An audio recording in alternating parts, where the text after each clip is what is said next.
Hi guys! Kakauwi lang and may ituturo pala ako lalong-lalo na sa may mga planong mag-tour or talagang nakakuha na ng visa and waiting na lang sa kanilang flights na pupunta dito sa Japan. So, may ituturo ako sa inyong pwede nyong bilhin dito sa mga convenience, drugstore para iwas influenza dahil nga sa nababalitang 'di ba? Ang kalat yung influenza dito. So, talaga namang marami naman as nursing assistant nga ako. So, madami talaga na nagkakasakit ng influenza ngayon. And, start nung nagka-COVID ako, parang last year. So, meron sa atin yan, di ba, yung parang betadine gargle.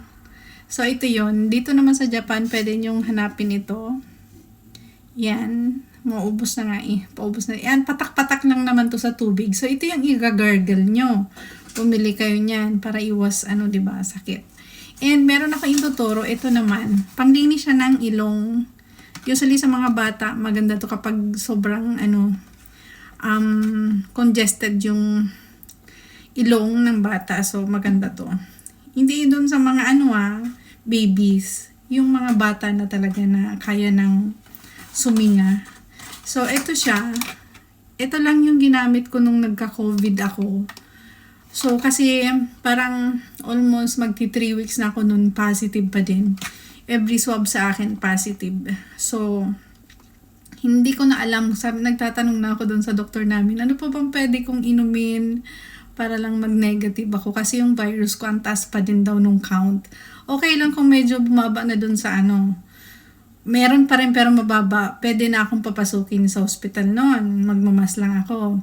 Kaya lang, sobrang taas pa noon. Nasa 5,000 something pa daw. So sabi niya, hindi talaga ako pinapapasok. So sabi ko, wala naman akong iniinom na gamot. Nasa bahay na lang ako. So, sabi ko, paano kaya malilinisan yung nasal ko? Ganun na yung tanong ko. Tapos, sakto naman, may nakita ako sa drugstore nito. Ito nga. So, ito, may kasama siyang ganto. So, igaganyan nyo lang sa ilong nyo para malinisan yung, as in talagang isprayin nyo yung parang maluha-luha na kayo. So, maalat siya kasi siyempre malalasahan mo kasi din yan sa lalamunan mo. Lalabas sa bibig ba? Although lalabas siya ng marami. So, ganun yung ginawa ko.